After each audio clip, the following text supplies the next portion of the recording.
बुलंदशहर में chemical factory पर छापा। यूपी के बुलंदशहर के सिकंदराबाद इंडस्ट्री एरिया में तिरुपति केमिकल फैक्ट्री पर pollution control board, ground water department और पुलिस ने संयुक्त कार्रवाई करते हुए छापा मारा। इस कार्रवाई में फैक्ट्री से सल्फ्यूरिक एसिड और हाइड्रोक्लोरिक एसिड की भारी खेप बरामद की गई। पोल्यूशन कंट्रोल बोर्ड के अधिकारियों ने बताया कि फैक्ट्री में केमिकल के अवैध भंडारण की शिकायतें मिली थी, जिसके बाद ये कार्रवाई की गई। फैक्ट्री के परिसर में बड़ी मात्रा में सल्फ्यूरिक एसिड और हाइड्रोक्लोरिक एसिड बरामद किया गया, जो कि खतरनाक केमिकल है। फैक्ट्री के आसपास के इलाके में ग्राउंड वाटर प्रदूषण की संभावना है, जिसके लिए पानी के नमूने लिए गए हैं और जांच के लिए भेजे गए। पॉल्यूशन कंट्रोल बोर्ड के अधिकारियों ने बताया कि अगर फैक्ट्री से केमिकल का रिसाव हुआ तो ये ग्राउंड वाटर को प्रदूषित कर सकता है, जिससे लोगों के स्वास्थ्य पर बुरा प्रभाव पड़ सकता है। पॉल्यूशन कंट्रोल बोर्ड और पुलिस ने फैक्ट्री और मालिक के खिलाफ कार्रवाई शुरू कर दी है। फैक्ट्री को बंद करा दिया गया है और केमिकल को सुरक्षित स्थान पर रखा गया है। फैक्ट्री मालिक के खिलाफ केस दर्ज किया गया है और आगे की जांच की जा रही है।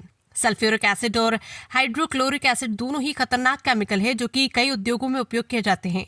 सल्फ्यूरिक एसिड का उपयोग बैटरी बनाने, उर्वरक बनाने और अन्य उद्योगों में किया जाता है, जबकि हाइड्रोक्लोरिक एसिड का उपयोग सफाई और अन्य उद्योगों में किया जाता है। ग्राउंड वाटर प्रदूषण तब होता है जब केमिकल या अन्य प्रदूषक जमीन में घुस जाते हैं और भूजल को प्रदूषित कर देते हैं। ये प्रदूषण लोगों के स्वास्थ्य के लिए बहुत खतरनाक हो सकता है।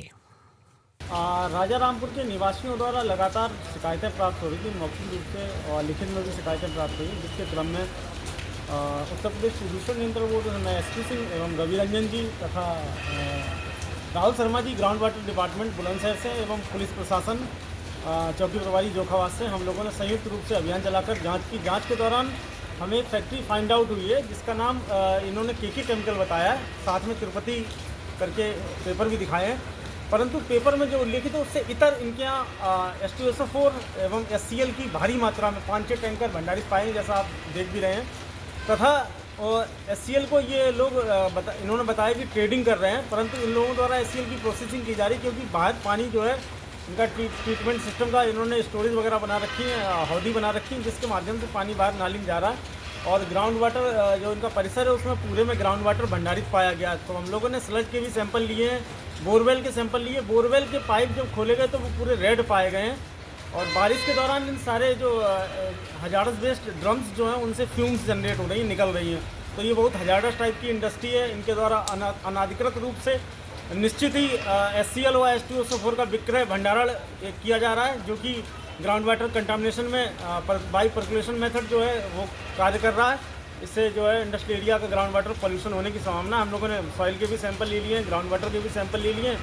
सैंपल एनालिसिस के उपरांत जो भी कार्रवाई होगी ग्राउंड वाटर विभाग द्वारा, हमारे विभाग द्वारा, पुलिस विभाग द्वारा, प्रशासन विभाग द्वारा, वो सारी कार्रवाई इनके मालिकात के ऊपर की जाएंगी। सर इस केमिकल जो आप बता रहे हैं ये मनुष्य के लिए कितनी खतरनाक हैं, जो केमिकल यहाँ पे पाए जा रहे हैं? जैसा कि हम सभी लोगों ने हाई स्कूल इंटर में भी पढ़ा हुआ है कि H2SO4 और HCl जो है वो ह्यूमन नेचर के लिए हजारस केमिकल है, इससे हम सभी विदित हैं। तो कितने टाइम से चल रही थी ये कंपनी? अब ये कंपनी जो है मुझे तो लग रहा है कि 4-5 वर्षों से चल रही है, लेकिन अब इसमें अनाधिकृत कार्य कितने वर्षों से हो रही है जाँच का विषय है, जाँच की जाएगी तो बताया जाएगा। आप कुछ देखिए, प्रदूषण नियंत्रण बोर्ड बुलंदशहर को मिली सूचनाओं के आधार पर आज एक संयुक्त टीम बनाई गई और उसका संयुक्त निरीक्षण किया गया है, जिसमें यहाँ ग्राउंड वाटर संबंधित उद्योग स्वामी से ग्राउंड वाटर NOC का भी नहीं है प्राप्त है और अन्य जो HCl और अन्य H2SO4 के स्टोरेज संबंधी प्राधिकार भी इनके द्वारा प्रस्तुत नहीं किए गए। विभिन्न स्थलों से ग्राउंड वाटर बोरवेल के साथ साथ अन्य स्लज का सैंपल लिया गया, जिसके परीक्षण के बाद इसके रासायनिक विश्लेषण के उपरांत यथाविहित कार्रवाई की गई। किस तरीके की कार्रवाई करेंगे? ये उत्तर प्रदेश प्रदूषण नियंत्रण बोर्ड और उत्तर प्रदेश भूगर्भ जल विनियमन प्राधिकरण के अंतर्गत जो हमारे भूगर्भ जल अधिनियम 2019 है उसमें निहित प्रावधानों के अंतर्गत कार्रवाई की गई। एक सैंपल देखने को आए थे, कितने तरीके के सैंपल लिए गए हैं? सैंपल स्लज सैंपल लिया गया है, ग्राउंड वाटर बोरवेल का सैंपल लिया गया है और जो उनके परिसर में यत्र पानी भरा हुआ है, जो कंटेमिनेटेड वाटर जिसकी संभावना है उसका। सर यहाँ फैक्ट्री से किसी को बरामद भी करा है जो लोग हैं यहाँ पर काम कर रहे थे? नहीं, ऐसा कुछ नहीं। भैया आपका गुड्डू, कहाँ पे काम करते हैं आप? तिरुपति।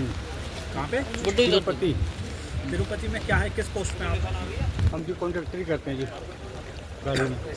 इस कंपनी में क्या क्या काम होता है, किस तरीके का? काम वही मतलब केमिकल आते हैं, मतलब एशियल आते हैं और आप बाहर बाहर आते हैं, सप्लाई होते हैं, कभी कहाँ जाते हैं कभी कहाँ जाते हैं। किस यहाँ गोदाम में होता है, किस किस तरीके के केमिकल आते हैं? तो एशियल एक आते हैं और कोई दूसरा नहीं आता। फिर उसके बाद कहाँ जाते हैं केमिकल? कंपनी में जाते हैं, जहाँ जहाँ मालिक ऑर्डर देता है वहाँ चले जाते हैं। कितनी कितनी क्वांटिटी में जाता है? क्वान्टिटी में कहीं 10 टन, कहीं 5 टन, कहीं 20 टन, जैसा ऑर्डर जहाँ जहाँ मिलता है वहाँ। अच्छा, ये ऐसी कोई कंपनी जहाँ तुम्हें नाम पता हो यहाँ से जाता है? नहीं जी, तो हमारा तो ऑर्डर मिलता, मालिक को डिलीवर बोलता है फ़ोन में, वहाँ क्या बता देते हैं। खुला भी सप्लाई करते हो? खुला उतना नहीं है, मतलब ना के बराबर, मतलब एक आध को चला जाता है इतना। बड़े कैनों में या छोटे कैनों में? बड़ी कैनों में कभी कदाल जाता है, वो भी होता है सब।